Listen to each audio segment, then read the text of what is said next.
আপনি কি জানেন বড় পীর আব্দুল কাদের জিলানীর এক ডাকে পুরো কবরস্থান কেন জেগে উঠেছিল?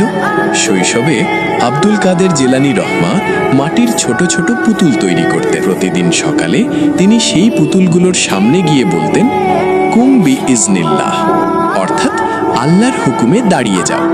সাথে সাথে নিথর মাটির পুতুলগুলো জীবিত হয়ে তার সাথে খেলা শুরু করত।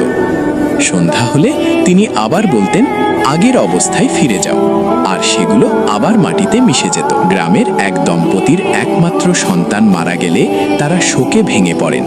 তারা জানতেন আব্দুল কাদের জিলানী রহমা মাটির পুতুলে প্রাণ সঞ্চার করতে পারেন।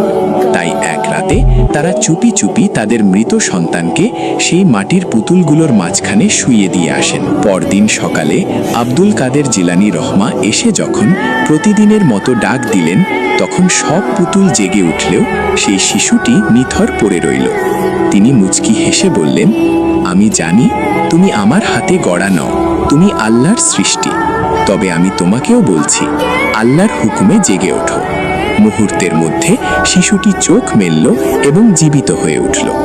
মা বাবা তাদের সন্তানকে ফিরে পেয়ে খুশিতে আত্মহারা হয়ে পড়লেন। এই খবর যখন আব্দুল কাদের জিলানী রহমার বাবা আবু সালেহ মুসা জঙ্গি রহমা শুনলেন, তিনি ভাবলেন ছেলে আল্লাহর কাজে হস্তক্ষেপ করছে।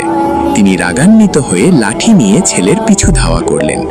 নিজেকে বাঁচাতে ছোট আব্দুল কাদের দৌড়াতে দৌড়াতে কবরস্থানে গিয়ে চিৎকার করে বললেন, হে কবরবাসীরা, জলদি পালাও, না হলে আজ আমার বাবার লাঠির বাড়ি তোমাদেরও খেতে হবে।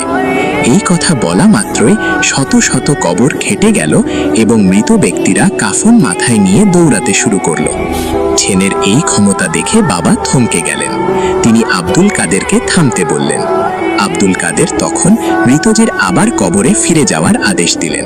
তিনি বিনীতভাবে বাবাকে বললেন, আব্বাজান, আপনি থামতে না বললে এই মানুষগুলো কিয়ামত পর্যন্ত কাফন মাথায় নিয়ে এভাবেই হাঁটতে থাকত।